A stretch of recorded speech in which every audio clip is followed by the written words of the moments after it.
attacking the center, movie has said, it is imperative to inform the Naga people that in spite of the milestone steps taken by two parties, the government of India has betrayed the letter and spirit of the framework agreement of August 3rd, 2015.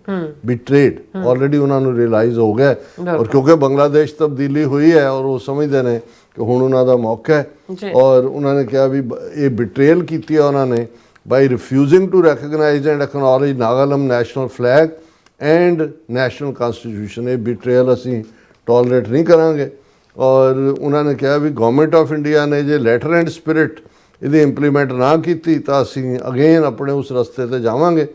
We counsel the government of India and its leadership to value and honour the decisions of the past and present prime minister.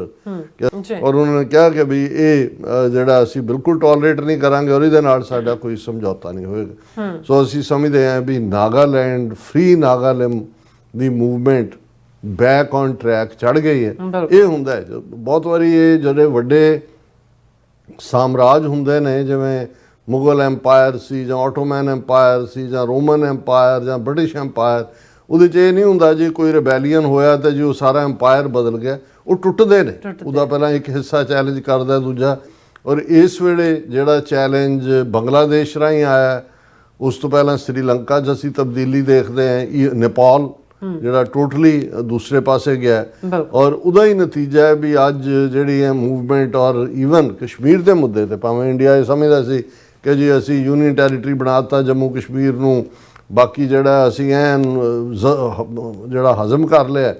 ਤੁਸੀਂ ਦੇਖੋ 2019 ਤੋਂ ਜਦੋਂ ਕਿ ਉਹਨਾਂ ਨੇ ਕਸ਼ਮੀਰ ਦਾ article 370-35A ਖਤਮ ਕੀਤਾ, 6 ਸਾਲ ਹੋ ਗਏ ਨੇ ਉਵੇਂ ਹੀ ਫੌਜ ਰੱਖੀ ਹੋਈ ਹੈ. ਹੁਣ ਸੁਪਰੀਮ ਕੋਰਟ ਜਦੋਂ ਇਹ ਉਹਨਾਂ ਨੇ ਦੇਣਾ ਸੀ ਕਿ ਜੀ ਤੁਸੀਂ ਪੂਰਨ ਰਾਜ ਦਾ ਦਰਜਾ ਕਿਉਂ ਨਹੀਂ ਦਿੰਦੇ, ਉਹ ਕਹਿੰਦੇ ਜੀ ਢੁਕਵੇਂ ਟਾਈਮ ਤੇ ਦੇਵਾਂਗੇ. ਜਦੋਂ 2019 ਚ ਉਹਨਾਂ ਨੇ ਕਿਹਾ ਜੀ ਬਸ ਮੁੱਕ ਗਿਆ ਸੈਪਰੇਟਿਜ਼ਮ, ਦੂਜਾ ਇਹ ਤੇ ਆਰਟੀਕਲ 370 ਦੇ ਥੱਲੇ ਹੀ ਸੀ.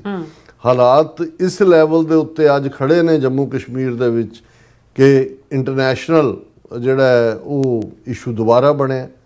7, 8, 9, 10 ਮਈ ਨੂੰ ਕੋਈ ਕਹਿ ਸਕਦਾ ਕਿ ਬਈ ਪਹਿਲਗਾਮ ਔਰ ਦੂਸਰਾ ਜਿਹੜਾ ਇਹਨਾਂ ਦਾ ਮੋਸਟ ਵਿਜ਼ਿਟਡ ਟੂਰਿਸਟ ਸਾਈਟ ਹੈ, ਉਹਦੇ 'ਚ ਕੋਈ ਆ ਕੇ ਸ਼ਨਾਖਤ ਕਰਕੇ ਤੇ 25-30 ਬੰਦੇ ਮਾਰ ਜਾਏ ਤੇ ਇਹ ਕਹਿਣ ਜੀ ਸਾਡੇ ਸਿਕਿਉਰਿਟੀ ਦਸਤੇ ਪਾਕਿਸਤਾਨ 'ਚੋਂ ਆ ਗਏ ਤੇ ਮੁਰੀਦਕੇ ਤੋਂ ਆ ਗਏ ਤੇ ਫਲਾਣੀ ਥਾਂ ਤੋਂ ਆ ਗਏ. ਸੋ ਫਾਲਸ ਫਲੈਗ. ਪਰ ਉਸ ਸਾਰੇ ਦਾ ਨਤੀਜਾ ਕਿ ਅਲਟੀਮੇਟਲੀ ਕਸ਼ਮੀਰ ਦੇ ਮੁੱਦੇ ਦੇ ਉੱਤੇ ਵੀ ਗੱਲ ਵਾਪਸ ਹੋਣ ਲੱਗੀ ਹੈ.